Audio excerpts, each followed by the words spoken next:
I received one of those letters a few days ago. It was from our beloved friend and colleague, Ted Kennedy.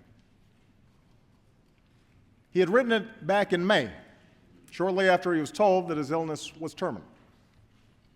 He asked that it be delivered upon his death. In it, he spoke about what a happy time his last months were, thanks to the love and support of family and friends, his wife Vicki, his amazing children, who are all here tonight. And he expressed confidence that this would be the year that health care reform, that great unfinished business of our society, he called it, would finally pass.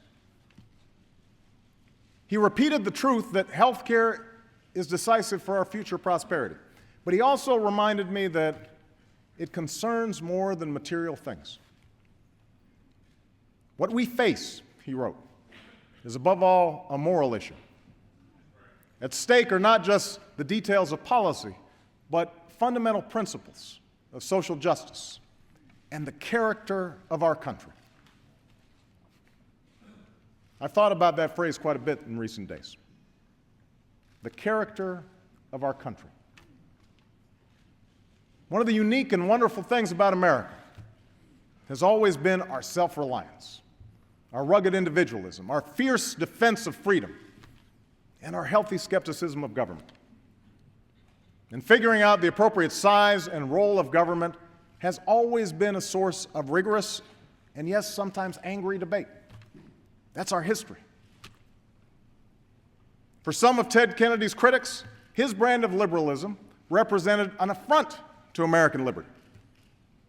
In their minds, his passion for universal health care was nothing more than a passion for big government. But those of us who knew Teddy and worked with him here, people of both parties, know that what drove him was something more. His friend Orrin Hatch, he knows that. They worked together to provide children with health insurance. His friend John McCain knows that. They worked together on a patient's Bill of Rights. His friend Chuck Grassley knows that. They worked together to provide health care to children with disabilities. On issues like these, Ted Kennedy's passion was born not of some rigid ideology, but of his own experience. It was the experience of having 2 children stricken with cancer. He never forgot the sheer terror and helplessness that any parent feels when a child is badly sick. And he was able to imagine what it must be like for those without insurance. What it'd be like to have to say to a wife or a child or an aging parent, there is something that could make you better, but I just can't afford it. That large-heartedness, that concern and regard for the plight of others is not a partisan feeling. It's not a Republican or a Democratic feeling.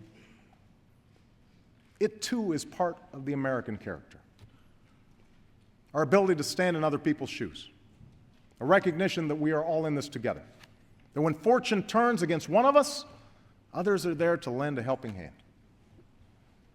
A belief that in this country, hard work and responsibility should be rewarded by some measure of security and fair play, and an acknowledgement that sometimes government has to step in to help deliver on that promise.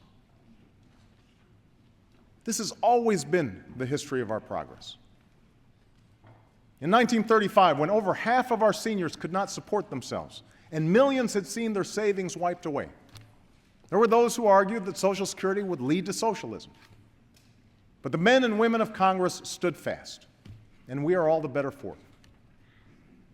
In 1965, when some argued that Medicare represented a government takeover of health care, members of Congress, Democrats and Republicans, did not back down. They joined together so that all of us could enter our golden years with some basic peace of mind. You see, our predecessors understood that government could not and should not solve every problem. They understood that there are instances when the gains and security from government action are not worth the added constraints on our freedom. But they also understood that the danger of too much government is matched by the perils of too little. that without the leavening hand of wise policy, markets can crash, monopolies can stifle competition, the vulnerable can be exploited. And they knew that when any government measure, no matter how carefully crafted or beneficial, is subject to scorn, when any efforts to help people in need are attacked as un-American, when facts and reason are thrown overboard and only timidity passes for wisdom, and we can no longer even engage in a civil conversation with each other over the things that truly matter, that at that point we don't merely lose our capacity to solve big challenges. We lose something essential about ourselves. That was true then. It remains true today. I understand how difficult this healthcare debate has been. I know that many in this country are deeply skeptical that government is looking out for them. I understand that the politically safe move would be to kick the can further down the road, to defer reform one more year, or one more election, or one more term. But that is not what this moment calls for. That's not what we came here to do. We did not come to fear the future. We came here to shape it. I still believe we can act, even when it's hard.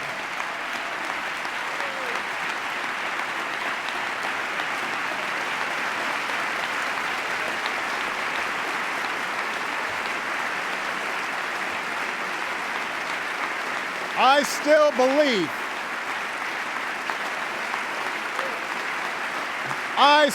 believe that we can act when it's hard. I still believe we can replace acrimony with civility and gridlock with progress. I still believe we can do great things, and that here and now we will meet history's test, because that's who we are. That is our calling. That is our character. Thank you. God bless you. And may God bless the United States of America.